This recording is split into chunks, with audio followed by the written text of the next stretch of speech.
finally got back into Corden, where I had worked for this lady out west of Corden, and she had told me I could stay there all winter if I wanted to, but she wouldn't be able to pay me any wages. But I spent most of the rest of the winter there, and then the next summer I worked for a guy out east of Corden, and that fall... Was that Pug? Yeah, Pug Caster. Yeah, you remember him probably. Yeah. That fall, I got a job on the railroad. It was an extra gang. We were relining track, and we slept in railroad cars, and they had a cook there that he cooked meals for us. I don't remember how many. I suppose there was probably 40 or 50 of us, and the food wasn't too bad, but the thing I remembered was we always had pie for dinner, but it was a soft pie. One day it'd be chocolate, and one day it'd be just vanilla, and then it'd be kind of a strawberry. But it all tasted the same, and it just had different coloring. But then the next spring, this kid I'd been through high school with, he had an uncle over at Newark, Illinois, that had a dairy farm. And this kid had been over there and got a job on another dairy farm the year before, but his uncle was looking for somebody, and so he wrote him or called him or something, and anyway, I went over there and worked on this dairy farm that summer.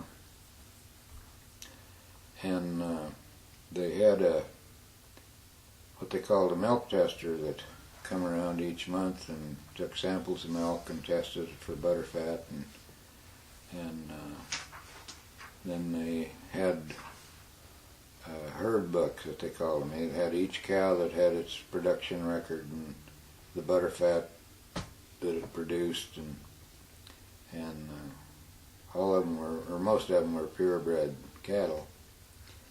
And so he asked me if I thought I'd like to do that, and I said, well, yeah, I would. But you had to go to the University of Illinois and take a course in it. That's how I come to run on to Gene Krause when I was down there taking it. And so I went through that course, and then they placed me in Ogle County, Illinois. That's up south of Rockford. Oregon, Illinois was the county seat. And I had that county. And I was there for not quite a year when war broke out. And but this was a pretty good job for a single guy, because I'd take one farm a day. I'd take samples of the milk at night, stay all night there, and then take samples again in the morning, and then run off the samples and fill out the herd book and figure up you had to figure up the price of the feed and how much each cow ate, and each cow had her own production record. And then when I got through with that, then I'd go on to the next farm and stay there that night. And most of these farmers either would have a son or a hired man about my age, and they was always fixing me up with dates. And so it was a good job for a single guy. And I'll never forget when I heard about Pearl Harbor. The farm where I was at was ex-Governor Loudon's big dairy farm. He had over 100 cattle there in that one particular farm, and we were in there and they were doing the milking and I was taking samples, and we heard this come over the radio. And so that's how I heard about Pearl Harbor, and I can remember that just like it was yesterday. Well, and of course, at that time, everybody had registered for the draft even before that. Even though we hadn't got into the war yet, they were still drafting guys to build up an army because they, I guess, knew that we were going to get in it. Well, my draft number was down the road quite a little ways yet, so I went ahead and worked till, I believe it was around the 1st of August, and my draft number was coming up. And I decided that I'd rather go to the Navy than the Army. We were right in the thick of it at that time. Yeah. So I went home and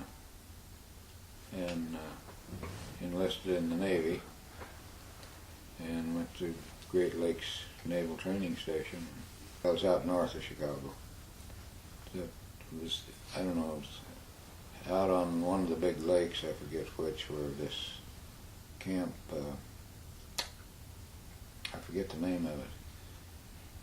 I know there was a new camp that was being built called Camp Green Bay, which was not far from, it was almost into Wisconsin. Maybe it was in Wisconsin, I don't know.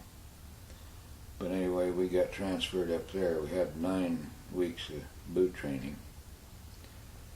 And I went through that and got a 9-day leave and came home, and we had taken aptitude tests and to go to school. Well, I qualified for radio school, but when I went back after my 9-day leave, the radio schools were all filled up. So they sent me to Camp Sampson at Geneva, New York, to wait for something to open up. And in the meantime, then the ships were being built, and they're needing crews. Why, they just picked you out. So I went on this ship as just an apprentice seaman. And then, I don't know where we was out somewhere, and we didn't get hit by this bomb, but I was on a gun crew, and this bomb went off, and I got knocked off of this gun and got a concussion. And this was on a new destroyer, the USS Isherwood, and we had to come back into port, and we had taken the New Jersey, a battle wagon, out on its shakedown cruise, and it was the battle wagon sister ship of the Iowa. Anyway, before it left port again, they discovered I had this hernia, and I went to the Brooklyn Naval Hospital, and I was in the hospital there 41 days. Then I got another leave to go home. When I got back to Brooklyn, the ship had left and headed for the Pacific.